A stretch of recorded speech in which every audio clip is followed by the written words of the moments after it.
The November light in Halifax does something particular to the afternoon.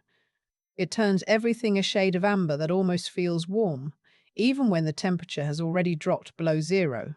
I was sitting at my kitchen table with a cup of tea going cold beside me, looking out at the bare maple in the backyard, thinking that it had been 4 months since Lawrence passed, and I had finally, that morning, stopped reaching for his coffee mug out of habit. That felt like something. Small, but something. My son had called the night before, his voice full of that particular gentleness he'd developed since the funeral. He said he and his wife were worried about me rattling around alone in a four-bedroom house in the North End. He said the winters were hard. He said he just wanted to make sure I was okay. I told him I was fine. And for the first time since April, I actually meant it. Lawrence and I had been married for 39 years. He was a civil engineer who spent 3 decades working on bridge projects across Nova Scotia, a quiet and steady man who believed in doing things properly the first time. He had grown up poor in Cape Breton and never forgot it. We built everything together slowly, the house, the savings, the RRSP accounts we added to every single year even when money was tight. The paid-off mortgage we celebrated with a bottle of scotch in 1998. When Lawrence was diagnosed with early-onset Parkinson's 5 years ago, we had already worked hard enough that I didn't need to keep teaching. I retired from the school board and became his caregiver and his companion, and I don't regret a single day of it. When he passed, he left me the house, fully paid, valued now at just over $750,000 in a neighborhood that had become suddenly fashionable, and the savings and investments we had accumulated together over a lifetime, just over $680,000 between the RRSPs, the TFSAs, and the non-registered accounts. A financial advisor at our bank helped me understand what that meant in practical terms. I would never be wealthy, but I would be comfortable. I would be more than fine. I hadn't told my son yet exactly what the estate looked like. My accountant had advised me to take my time, understand everything properly before discussing it with anyone. Lawrence had always said the same thing: understand what you have before you talk about it. So I had spent those 4 months doing exactly that, meeting with the estate lawyer, sitting with the financial advisor, learning the language of a life I was now responsible for navigating alone. That November afternoon, I had finally reached a point where I felt ready to share the news. My son was coming for dinner on Sunday with his wife and their 2 kids, and I thought I would tell them then. Not to show off, not to make anyone's eyes light up with calculation, just because it felt like it was time, and because I wanted them to know that I was stable, that they didn't need to worry. I never got the chance to have that conversation the way I planned. On Friday evening, 2 days before the Sunday dinner, my son arrived at the door unannounced. He said he'd been in the neighborhood. He hugged me and said I looked tired. I said I was fine. He walked through to the kitchen the way people do when they've grown up in a house, touching countertops and door frames without thinking about it. His wife had texted me that morning asking if she could come help me organize the basement. I had thought that was a little odd, but told her, of course, another time. My son made himself tea and sat down at the table, and we talked for a while about the kids, about a project at his work, about whether I had started going back to my book club. I told him I had. He seemed genuinely pleased. He left around 9. I walked him to the door and watched his car pull away down a Grigala street, and felt the particular loneliness of a house after a guest leaves. I went upstairs to get ready for bed. My bedroom is at the back of the house, above the kitchen. The bathroom shares a wall with the small room I had always called the study, which used to be where Lawrence kept his drafting table. My son had slept in that room as a teenager when we converted the basement into a proper family room. I was washing my face when I heard his voice. I turned off the tap, stood still. He was on the phone. His car was still in the lane. I could see the glow of headlights through the frosted window. He must have pulled around to the back lane to make a call, the way he sometimes did when he wanted privacy. But the night was quiet, and the old house had thin walls at the eaves, and I could hear him clearly through the bathroom vent. "She doesn't know I was going through the papers," he said. "But I saw the statements. The house alone is worth more than we paid for our whole neighborhood." A pause. I know. But if we wait until she's 80 and something actually happens, We've lost years of just having access to it. She's already confused sometimes. You've seen it. Another pause. Longer. I talked to someone at the office whose parents did the power of attorney early, like properly, while the parent was still competent, so it holds up. You make it seem like you're doing it for them. She'll think it's practical. She'll think it's responsible. I sat down on the edge of the bathtub. My legs had gone strange. Not weak exactly, more like they'd decided to stop participating for a moment. She trusts me, he said. That's the whole thing. She completely trusts me. I don't know how long I sat there after his car finally moved away. Long enough for my tea to go cold on the nightstand. Long enough for the amber street light outside to feel like it was mocking me. I want to be careful here because I don't want to misrepresent what I felt in that moment. I have seen the word devastated used so many times that it has lost its meaning. What I felt was something quieter and more terrible than devastation. It was the specific grief of recognizing a person you love as someone you did not actually know. My son was 36 years old. He worked in commercial real estate and had done well for himself. His wife was pleasant and organized, and I had always found her a little difficult to reach, emotionally, but I had assumed that was simply temperament. They had a mortgage on a house in Bedford. They had two school-aged children in hockey and swimming. They were not struggling, but apparently they had been calculating. I did not sleep.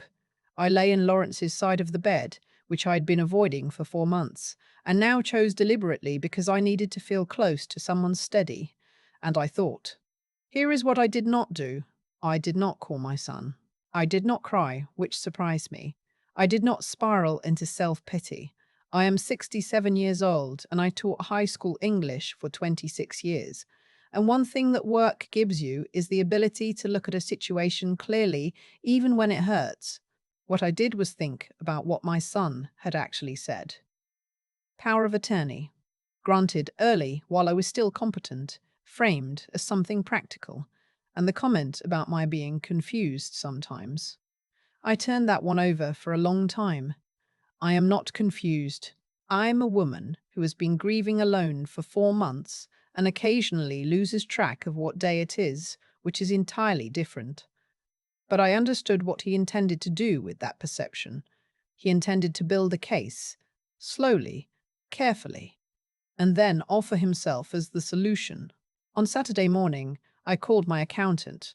I told him I needed the name of an estate lawyer who was not the one we'd used for Lawrence's estate, because that lawyer was someone my son had met. My accountant, who is a sensible man named after his grandfather and has known me for 15 years, did not ask unnecessary questions. He gave me a name. On Monday, I sat across from an estate lawyer in her office on Spring Garden Road, and I told her exactly what I had heard. She listened without interrupting, which I appreciated. Then she explained my options to me with the kind of directness I find deeply respectful in a professional. She explained that an enduring power of attorney in Nova Scotia, the kind that continues if you become mentally incapacitated, is granted by the person while they're competent, and that I was clearly competent, and that therefore I could grant it to anyone I chose or choose not to grant it at all. She explained that the threshold for contesting someone's mental capacity is quite high, and that someone occasionally forgetting what day it is during a grief period would not meet it. She told me that my son could not actually do what he was planning to do without my participation, but that if I agreed to it while not fully understanding the implications, I could find myself in a very difficult position. I asked her what she recommended. She said she recommended updating my will, designating a trusted person as power of attorney, and being clear in my documentation about the reasoning. I asked who most of her clients designated when family couldn't be trusted. She said a trusted friend, the different family member, or a professional trustee. I thought of my sister-in-law, Lawrence's younger sister, who had been my friend before she was ever my family, who lived in Lunenburg and drove up to Halifax twice during Lawrence's last weeks to sit with me. She was practical and honest, and she had no interest in our finances, having built a perfectly comfortable life of her own. I called her from the car park outside the lawyer's office. She answered on the second ring. I told her what I had heard. She was quiet for a moment, And then she said, "Oh, love." That was all. But the way she said it told me everything. She believed me entirely and was not surprised, which hurt in its own way but also clarified things. She agreed to be my power of attorney. She agreed to be a co-executor of my updated will. Over the following 3 weeks, I made a series of decisions quietly and without drama. I updated my will. I established the power of attorney documents. I had a long conversation with a fee-only financial planner about restructuring investments in a way that would make them less legible to someone who is informally snooping through statements on a kitchen table. I changed the locks on the house. Not dramatically, but the deadbolt had been due for replacement for 2 years. I mentioned this to no one. The Sunday dinner happened. My son came with his wife and the kids, and I made roast chicken and roasted potatoes and a butter tart from a recipe that had been Lawrence's mother's. My son was warm and helpful and cleared the table without being asked. His wife asked if I had thought about what I wanted to do with the house long term. I said I was perfectly happy where I was. She said that made sense. But had I considered that managing a property alone at my age might become difficult? I said I had excellent neighbours and a good handyman, and that I found managing the property quite satisfying, actually. I changed the subject to the children's hockey schedules.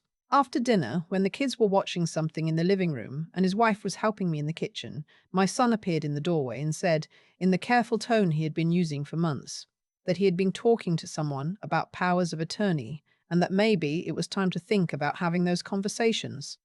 I turned from the sink and looked at him. "I've already handled all of that," I said. "It's done. Everything is in order." Something moved across his face. Not relief. Something else. "Oh," he said. "With who?" "With a lawyer," I said. "And with the people I chose." I said it pleasantly, the way you say something that is entirely finished. He nodded. He went back to the living room. I stood at the sink for a moment with my hands in the warm water and thought about the word trust. He had used it on the phone that night. She trusts me. As if my trust in him were a resource to be harvested. What he did not understand was that trust had never made me careless. Lawrence and I had trusted each other completely, and we had still both kept our own bank accounts, our own professional advisors, our own clear-eyed understanding of every document we ever signed. Trust does not mean handing someone the keys. It means knowing they would never need them. I dried my hands. I went to the living room and sat with my grandchildren and watched whatever they were watching, and I felt not happy, exactly, but something like intact. The following February, my son called and said he thought it would be a good idea for us to sit down with a financial advisor together. He said it would give him peace of mind. He said he just wanted to make sure I was protected. I said, "I have my own advisor. I'm very well protected. But thank you." There was a silence. "Mum," he said. "I'm fine," I said. "I mean that completely." I did not tell him what I had heard. I have thought about this many times, whether I should have confronted him directly, whether silence is a form of dishonesty, whether I owe him an explanation for the decisions I have made. I have landed, after a great deal of thought, on this. What he said on the phone was not a mistake or a misunderstanding that could be cleared up by conversation. It was a plan, a careful, deliberate plan. You do not confront a plan. You simply make your own plan first, and better. In March, I started attending a monthly information session run by a non-profit in Halifax called Seniors' Financial Safety. They offer free workshops on estate planning, financial abuse prevention, power of attorney documents. I started volunteering there in April. I help other women, mostly women around my age, who have recently lost a spouse or a partner and suddenly find themselves responsible for finances they weren't prepared for, or find themselves facing family members who have decided that grief is an opportunity. There are more of us than you would think. Last month, I drove down to Lunenburg for the weekend to visit my sister-in-law. We walked along the waterfront in the cold, and she made fish chowder, and we opened a bottle of white wine that was slightly too expensive and didn't apologize for it. She asked me how I was, and I told her honestly. I said I was doing well. I said I missed Lawrence with a constancy that had become almost comfortable, the way a scar eventually becomes part of you without hurting. She asked about my son. I told her we still had Sunday dinners sometimes, that I loved him in the way you love someone when you have accepted exactly who they are, that I was no longer waiting to be surprised by him. She nodded. She understood. On the drive back to Halifax, I took the long way through Mahone Bay, because the light that time of year on the water is something I have loved for decades and intend to love for as long as I am able. I drove with the heater running and the radio off, and I thought about Lawrence and about the house we built and about how the best thing we ever did was spend our whole lives making sure that what we built would last. He did his part. I'm doing mine. I still think about that bathroom vent sometimes. How something so ordinary, a rusted old vent in a house built in the 1960s, became the thing that changed the course of the rest of my life. Not because of what I did next, but because of what I chose not to do. I didn't confront my son. I didn't cry at the kitchen table. I didn't call a friend and pour everything out over the phone. I sat on the edge of that bathtub in the dark, and I thought, and that the thinking, the deliberate choice to be clear-headed when every instinct said collapse, is the thing I'm most proud of. Not the lawyer, not the updated documents, the thinking. There's something I've come to understand about how consequences actually work, not in any grand or cosmic sense, just in the plain, daily sense that what we do accumulates. My son had spent years, I think, watching Lawrence and me build something careful and quiet, and somewhere along the way he'd decided that the careful and quiet part was weakness, that we were soft, that love made us predictable. What he didn't account for was that the same discipline that built the RRSP accounts and paid off the mortgage and kept us steady through 39 years of ordinary difficulty, that same discipline was still sitting inside me. Grief hadn't emptied it out. It had actually sharpened it out. His plan failed not because I was lucky or because someone rescued me. It failed because he fundamentally misread who I was. And I think that misreading came from a place that had nothing to do with intelligence. He's a smart man. It came from a failure of something older than intelligence, a failure to see another person as a full person rather than a resource. That failure has a cost. It always does, eventually.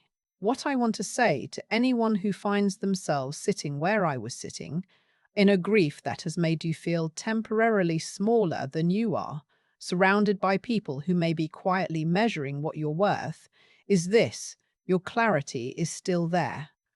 It didn't leave with the person you lost. It might be buried under exhaustion and sadness and the particular fog of doing everything alone for the first time, but it's there and it is yours, and no one can take it without your permission. The hardest part wasn't protecting the house or the accounts. The hardest part was accepting that protecting them meant accepting something true about my son, something I couldn't unknow once I'd heard it. That kind of reckoning takes a different kind of strength than the practical kind. It takes the willingness to keep loving someone clearly, without illusion, and to act accordingly, to do what is right and honest and careful, even when the person who should have made it unnecessary is the one who made it necessary. Miriam drove up from Lunenburg when I asked her. She didn't hesitate. That, too, is a consequence of 30 years of showing up for each other in the small ways that don't feel significant at the time. You don't always know which relationships you're building and which ones are being quietly calculated. But you find out. Lawrence would have understood exactly what I did and why. He was the kind of man who believed that a well-made decision is its own form of loyalty. To yourself, to the people who depend on you, to the life you actually built. I think of that on the days when I'm not sure I made the right call. And then I think of that bathroom vent and the amber streetlight and the way I dried my hands and walked back to the living room, and I know